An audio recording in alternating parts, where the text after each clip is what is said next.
மத உணர்வுகளை எந்த மதத்திற்கும் நாங்கள் எதிரானவர்கள் அல்ல. என்னுடைய மனைவி எல்லா கோயிலுக்கும் போகிறார். யார் சொல்றது? திராவிட முன்னேற்ற கழக தலைவர் ஸ்டாலினுடைய பேச்சு. இந்து மதத்திற்கு நாங்கள் எந்த விதமான, அதாவது கடவுள் சொல்லி மூட நம்பிக்கையை தான் எடுத்தாங்களே தவிர இந்து மதத்திற்கு எதிர்ப்பா எந்த திராவிட முன்னேற்ற கழக தலைவர் கலைஞர் கூட சொல்லியிருந்தது கிடையாது. ஏப்பா அப்படி சொல்றீங்க? அது சுயமரியாதை சிந்தனை உள்ளவர்களுக்கு உள்ள ஒரு கருத்து வேறு மாறுபாடை தவிர அவர் சொல்லியிருக்கார் தெளிவா, என்னுடைய மனைவி எல்லா கோயிலுக்கும் போறார். நான் ஏன் கேட்டிருக்கேனா? நான் இந்து மதத்துக்கு எதிர்பானல. வீரமணி இருக்காருன்னா அவர் தேர்தலில் நிற்க மாட்டாரு. அவருக்கு தேர்தலுக்கு அவருக்கு சம்மந்தமே கிடையாது. அவர் ஏதோ பெரியார் வேலை சொல்லிட்டு அவர் வண்டியை ஓட்டிட்டு இருக்காரு. மக்களுடைய உணர்வு தெரியாதவர். அவருடைய கருத்துக்களை நாங்கள் வெளியாக முடியுமா? திராவிட முன்னேற்ற கழகத்துடைய தலைவர் என்ன சொல்றார்? அதுதான் அந்த கட்சியுடைய கூட்டணிக்கு தலைமைக்கு அவர் எடுக்கிற முடிவுதான் முடிவை தவிர யாராவது பேசுறாரு அது பேசல.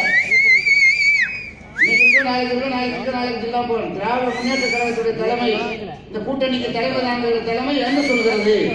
அவர் என்ன சொல்கிறார்?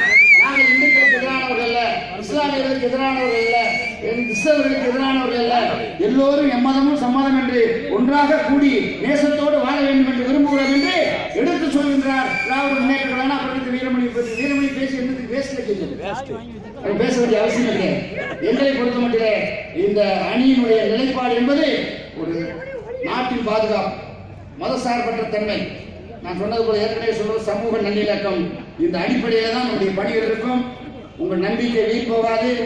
ஒற்றுமையோடு திராவிட முன்னேற்ற கழகத்துடைய வேட்பாளர் நம்முடைய தம்பி தனுஷ்குமார் அப்பாவும் நானும் ரொம்ப ஃப்ரெண்டு அந்த காலத்தில். அதை நான் சொல்லியிருக்கேன்.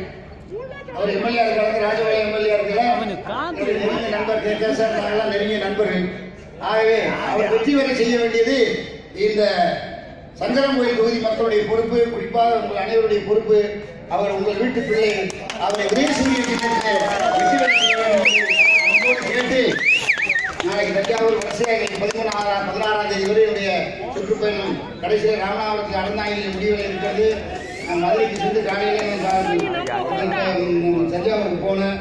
ஆகவே இந்த தொகுதியில் இவ்வளவு சிறப்பாக இவ்வளவு பெரிய கூட்டத்தை ஏற்பாடு செய்து அனைவருக்கும் நம்முடைய திராவிட முன்னேற்ற கழகத்துடைய பொறுப்பாளர்கள் மற்றும் சமுதாய பெரியவர்கள் மற்றும் பல்வேறு அரசியல் கட்சிகளை கூட்டணி கட்சிகளை சார்ந்த நண்பர்கள் அனைவருக்கும் வாழ்த்துக்களை பாராட்டி தெரிவித்துக் கொண்டு யார் ஆதரித்தாலும் விசுவாசமா